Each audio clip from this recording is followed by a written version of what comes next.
दोस्तों, इतवार का दिन पाकिस्तानी ड्रामों के हवाले से एक बार फिर से दिलचस्प हो गया है।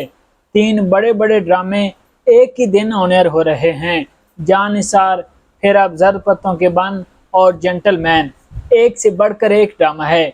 तो पहले किसको देखें और बाद में किसको देखें, ये कन्फ्यूजन हर इतवार को रहती है। खैर, बात करते हैं जेंटलमैन की दूसरी किस्त की, जो इतवार को ही ऑन एयर हुई थी। जिनको नहीं पता, मैं उनको बता दूं कि जेंटलमैन को खलीलुर रहमान कंवर ने लिखा है और हसाम हुसैन इस ड्रामे को डायरेक्ट कर रहे हैं।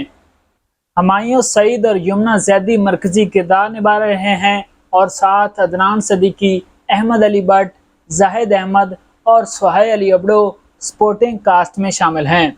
मैं इससे पहले पहली किस्त का रिव्यू कर चुका हूं। जिन्होंने नहीं देखी वो इस वीडियो को भी देख सकते हैं।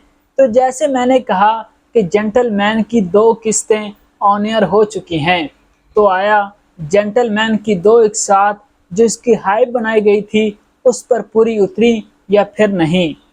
तो जी, बात करते हैं जेंटलमैन की दूसरी किस्त की। तो दूसरी किस्त में ये दिखाया जाता है कि इकबाल मुन्ना प्लेड बाई हुमायूं सईद जुर्म की दुनिया में अपना एक नाम बनाना चाहता होता है और साथ ही साथ जरनाब प्लेड बाई यमुना जैदी की यादों में भी खोया हुआ होता है। उधर इकबाल मुन्ना एक दूसरे गुंडे को पांव पर गोली मारता है, थप्पड़ मारता है और जरनाब ऊपर से आ जाती है और वो इकबाल मुन्ना को थप्पड़ मार देती है। इकबाल मुन्ना जरनाब के उस थप्पड़ को अपने हवास पर सवार कर लेता है और फिर अपने सीनियर गुंडे रहमती प्लेड बाई अदनान सदीकी के पास जाता है। उधर जरनाब एक सख्त मिजाज लड़की होती है और वो शहर के गुंडों के खिलाफ एक प्रोग्राम कर देती है, जिस पर उसका मंगेतर फारिस प्लेड बाई जैद अहमद भी नाराज होता है, क्योंकि उसके इंटरव्यू से फारिस के सीनियर अफसरान परेशान हो जाते हैं। तो ये तो था दूसरी किस्त का हवाल कि इस किस्त में क्या क्या हुआ। तो अब रिव्यू स्टार्ट करते हैं। तो जेंटलमैन की दूसरी किस्त में ऐसा बहुत कुछ है जिसकी हम तारीफ कर सकते हैं, लेकिन जरनाब का इकबाल मुन्ना को थप्पड़ मारना कुछ हजम नहीं हो रहा है। क्योंकि आप अगर इसको हकीकत में ही लें तो सोचें, एक गुंडा जो एक दूसरे शख्स को सड़क के बीचों बीच गिरेबान से पकड़कर लेके जा रहा होता है, उस पर अपनी पिस्टल से 4 गोलियां चला देता है, उसे थप्पड़ मार रहा होता है, तो कोई औरत कैसे सीधा जाकर उस गुंडे को थप्पड़ मार देती है? और गुंडा इतना शरीफ कैसे हो सकता है कि वो आराम से थप्पड़ भी खा ले?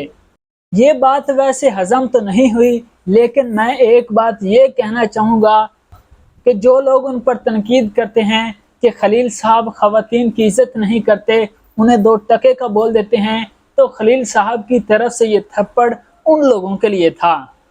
मैंने खलील साहब के जितने भी ड्रामे देखे हैं, खलील साहब हमेशा ख़वातीन को बड़ा ताकतवर दिखाते हैं, लेकिन खलील साहब इतना भी ज़्यादा ताकतवर ना दिखाएं कि ये ना हो फिर मर्द भी आपके खिलाफ बगावत का अलम बुलंद कर दें और आपके खिलाफ मर्द मार्च कर दें।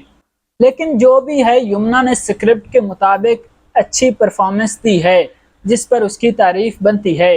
हुमायूं सईद का मसला ये है कि उनको आम हालात में देखें तो लगता ही नहीं कि वो इतने पक्के और मंझे हुए एक्टर हैं।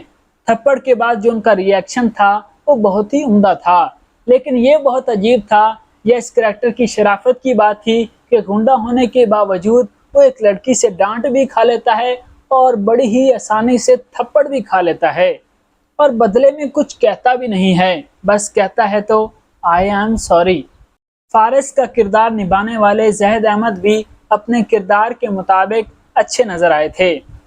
दूसरी तरफ अहमद अली बट यानी दिलबर इकबाल मुन्ना के एक लॉयल साथी का किरदार निभा रहे हैं, लेकिन दिलबर का करैक्टर एक कंफ्यूज करैक्टर है।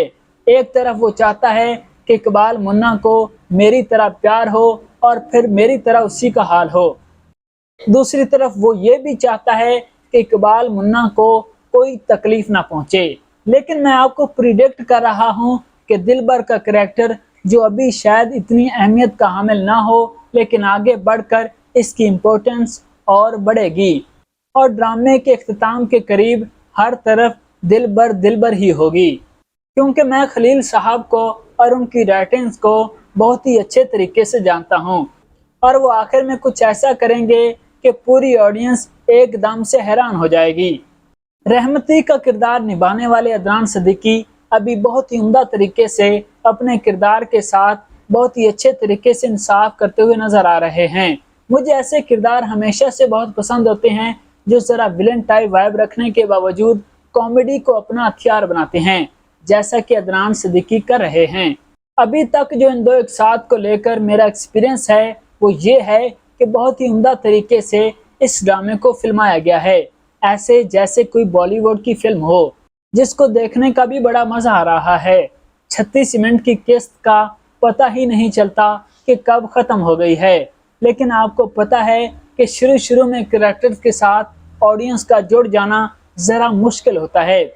ऑडियंस पहले कुछ एक साथ देखेगी, कैरेक्टर्स को ऑब्जर्व करेगी, फिर उनके साथ जुड़ेगी, तब ये ड्रामा और ज्यादा दिलचस्प हो जाएगा।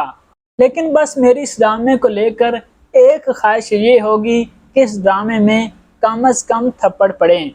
बाकी कुछ लोग तनकीद कर रहे हैं कि खलील साहब के ड्रामे अकवाले जरी से यानी भारी भारी डायलॉग से भरे हुए होते हैं, जिससे वो ड्रामा हकीकत के करीब नहीं लगता।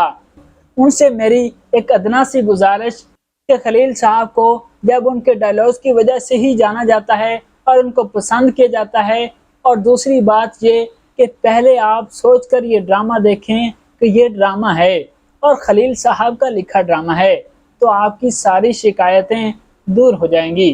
तो दोस्तों, ये थी आज की वीडियो जिसमें हमने जेंटलमैन की दूसरी किस्त का रिव्यू किया है। आपको अगर ये रिव्यू पसंद आया है तो वीडियो को लाइक करें और चैनल को सब्सक्राइब करें, ताकि इस तरह के रिव्यूज़ आप तक बआसानी पहुंच जाएं। तो दोस्तों, दीजिए इजाज़त, मिलते हैं अगली वीडियो में। तब तक के लिए खुदा हाफिज़।